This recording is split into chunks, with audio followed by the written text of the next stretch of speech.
Hello students, आज की video में हम डिस्कस करेंगे डबल एंट्री सिस्टम और अकाउंटेंसी में डबल एंट्री सिस्टम का क्या महत्व है। चलो वीडियो की शुरुआत करते हैं। डबल एंट्री सिस्टम अकाउंटेंसी का फंडामेंटल कॉन्सेप्ट है। जो हमारी पूरी अकाउंटेंसी बेस्ड है वो डबल एंट्री सिस्टम के रूल पे ही बेस्ड है। डबल एंट्री सिस्टम ये कहता है कि record each financial transaction twice, means हर एक फाइनेंशियल ट्रांजैक्शन को आपने 2 बार रिकॉर्ड करना है।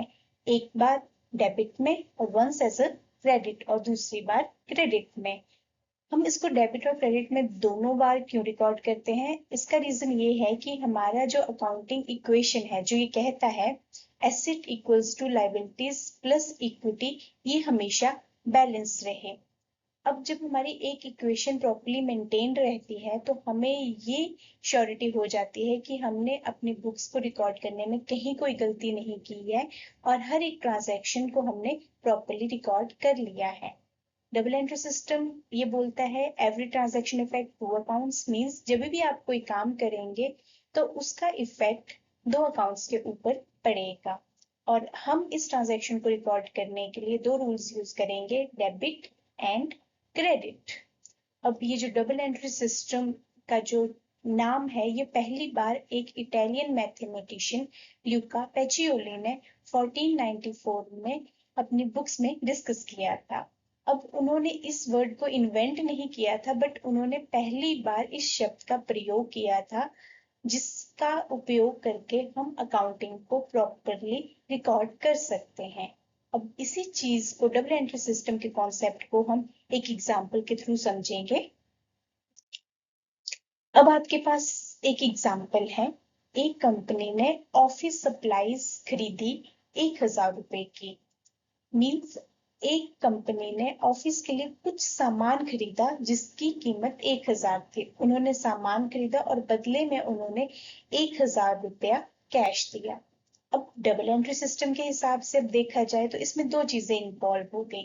First, office supply. Office supply means आपने कुछ मटेरियल खरीदा, जैसे स्टेशनरी हो सकती है, बुक्स हो सकती है, तो ये आपका एक एसेट बन गया। तो इसमें एक अकाउंट हो गया ऑफिस सप्लाईज जो आपने रिसीव किया। दूसरी हो गई कैश। 1000 रुपया आपने कैश दिया जो आपकी तरफ से, आपकी जेब से निकल गया है। तो अब इसको अगर हम देखा जाए तो इसमें 2 अकाउंट हो जाते हैं, एक ऑफिस सप्लाईज और एक कैश।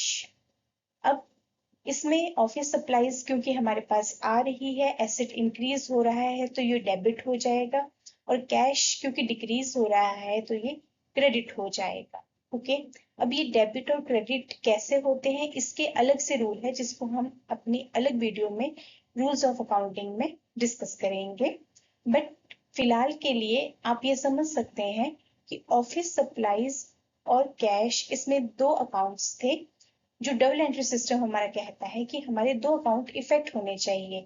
तो इसमें ऐसा है कि जब आपने ऑफिस सप्लाई खरीदी तो आपकी तरफ से 1000 कैश हुआ, तो एक तरफ आपके पास एक एसेट ऑफिस सप्लाई 1000 रुपए का आया और दूसरी तरफ आपके हाथ से कैश अकाउंट जो था वो आपका डिक्रीज हो गया, आपके पास से निकल गया। तो इस अकाउंटिंग ट्रांजैक्शन के 2 इफेक्ट हो गए, एक आपके पास ऑफिस सप्लाई आई और दूसरा आपके पास से कैश निकल गया। तो हमने ऑफिस सप्लाईज को किया डेबिट और कैश अकाउंट को किया क्रेडिट। तो इस तरह से हमारा जो अकाउंटिंग इक्वेशन था वो हमेशा बैलेंस रहा। एक तरफ हमारे पास 1000 रुपए के एसेट्स आ गए और दूसरी तरफ से हमारे पास से कैश 1000 रुपए का निकल गया। तो हमारा डबल एंट्री सिस्टम हमें यही समझाता है कि जब भी हमारे पास कोई फाइनेंशियल ट्रांजैक्शन होगी जिसमें मनी इन्वॉल्व होगी तो उसको हमने 2 बेसिस पे रिकॉर्ड करना है, एक डेबिट और एक क्रेडिट। आपने एक चीज और ध्यान में रखनी है कि आपका इफेक्ट डेबिट और क्रेडिट में हमेशा बराबर होना चाहिए, तभी आपकी अकाउंटिंग इक्वेशन मैच होगी। आई होप आपको आज की वीडियो में डबल एंट्री सिस्टम का कॉन्सेप्ट समझ आ गया होगा। अगली वीडियो के साथ हम अकाउंटिंग के रूल्स डिस्कस करेंगे जिनके बेसिस पर हम ये डिसाइड करते हैं कि डेबिट और क्रेडिट कैसे हमें ट्रांजैक्शन को रिकॉर्ड करना है। तो आप जुड़े रहिए और ऐसी ही वीडियोस देखने के लिए हमारे चैनल को सब्सक्राइब कीजिए। Thank you.